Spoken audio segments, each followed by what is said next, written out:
This city is rewriting the future. No smog filling the streets, no endless traffic jams. Bikes outnumber cars. Clean water flows through canals that people actually swim in. Parks aren't hidden away. They're everywhere. It feels less like a modern city and more like a glimpse of what every city could become. But there's one problem. It's also one of the most expensive places on Earth. Most travelers say you should budget at least $200 a day if you want to enjoy this city comfortably. Hotels are expensive. Restaurants are expensive. Even grabbing a simple cup of coffee can make your wallet cry. So today I'm attempting something that most people say is impossible. I'm going to spend an entire day exploring one of the world's greenest cities on only $50.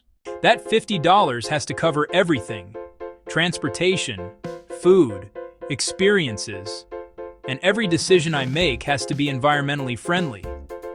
If I blow the budget early, the challenge is over. And if I can't make it back before sunset, well, let's just say the walk home would be very, very long. Let's see if sustainable travel can actually be affordable. Before spending a single dollar, here's what makes this city so special. It consistently ranks among the most sustainable cities on Earth because it has invested heavily in renewable energy, cycling infrastructure, clean public spaces, waste reduction, and green architecture. Sustainability here isn't just a government slogan. It's part of everyday life. Instead of measuring success by how many cars are on the road, this city celebrates how many people choose not to drive. Today's challenge follows 3 simple rules. First, every form of transport must have the smallest carbon footprint possible. Second, every meal should support sustainability through local sourcing, reduced food waste, or zero-waste practices. Third, every attraction should either be free or provide incredible value while respecting the environment. $50. That's all we have. Let's spend the first few dollars wisely. Most visitors arriving here immediately book a taxi. Convenient?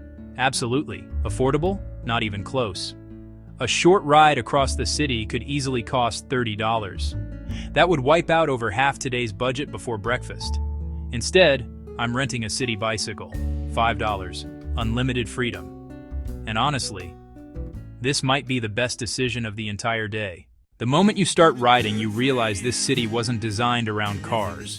It was designed around people. Dedicated bike lanes stretch for miles. Traffic lights even prioritize cyclists during rush hour. Parking is effortless. The air feels cleaner. The streets are quieter. Instead of hearing engines constantly roaring, you hear conversations, birds, and bicycle bells. It's amazing how different a city feels when people come first.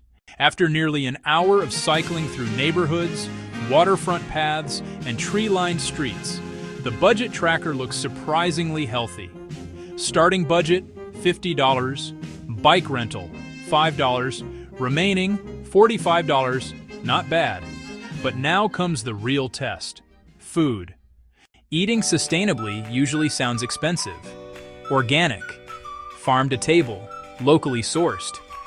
Those words often come with premium prices. But there's a hidden secret that many locals know. Restaurants hate wasting perfectly good food. That's where food rescue apps come in. Every evening, cafes, bakeries, and restaurants sell their unsold meals at massive discounts instead of throwing them away. Same food, lower price, less waste. It's one of those rare situations where everyone wins. I open the app and find an amazing surprise. A local bakery is offering a mystery meal for just $6. Honestly, I have no idea what's inside. It could be incredible. It could be leftovers nobody wanted. There's only one way to find out. The employee hands over a surprisingly heavy bag with a smile. Inside, fresh artisan bread, a generous salad, 2 pastries, and a fruit smoothie. This would normally cost over $20. Instead, it costs $6, and nothing ends up in the trash. While enjoying lunch outside, I meet a local who tells me something fascinating. They explain that sustainability here isn't really viewed as sacrifice. People don't cycle because they're forced to. They cycle because it's faster. They don't reduce waste because it's trendy. They reduce waste because wasting food simply doesn't make sense. That's probably the biggest lesson so far. Sustainability becomes normal when it actually makes life easier. Budget update. Bike, $5. Lunch, $6. Total spent, $11. Remaining budget, $39. Honestly, we're doing much better than expected. Now it's time to discover something most tourists completely miss. The internet tells everyone to visit the famous attractions, the expensive museums, the luxury shopping districts, the iconic restaurants. But locals keep mentioning something else. A hidden green space built right into the city. As I follow winding paths deeper into the neighborhood, the buildings suddenly open into an incredible rooftop garden. Vegetables grow where parking lots once stood. Families relax on wooden decks surrounded by flowers. Solar panels quietly power nearby buildings. Rainwater is collected naturally to keep everything thriving. The view stretches across the skyline. And the best part? It's completely free. No entrance fee, no ticket, no reservation. Sometimes the most memorable places aren't the ones charging admission. They're simply waiting to be discovered. For a moment, it's easy to forget this is one of the world's busiest cities. It feels peaceful, slower, intentional, exactly what travel should feel like. Everything is going perfectly, until it isn't. A famous sustainability museum nearby seems like the perfect final stop. I arrive at the entrance, then I see the price. $27, almost $30. That's more than half the remaining budget. If I buy a ticket, there won't be enough money left for dinner. This is the kind of decision every budget traveler eventually faces. Spend money on one amazing experience, or stretch the budget and discover something unexpected instead. I decide to skip it. At first, it feels like a mistake. But sometimes saying no opens the door to something even better. Just a few streets away, I stumble upon a public waterfront where locals gather after work. People are swimming. Children are playing. Musicians perform for anyone willing to stop and listen. Food trucks serve simple local dishes. The atmosphere feels authentic, not designed for tourists, designed for everyday life. Dinner ends up costing only $9. Fresh, local, delicious, and far more memorable than eating somewhere famous. Now comes the moment of truth. Did we actually survive one full day on only $50? Let's add everything together. Bike rental, $5. Food rescue lunch, $6. Dinner, $9. Coffee, $4. Public snacks and water, $3. A few unexpected expenses throughout the day, $5.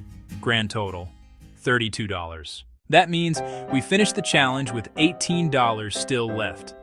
Not only did we stay under budget, we stayed comfortably under budget. And that's probably the biggest surprise of today.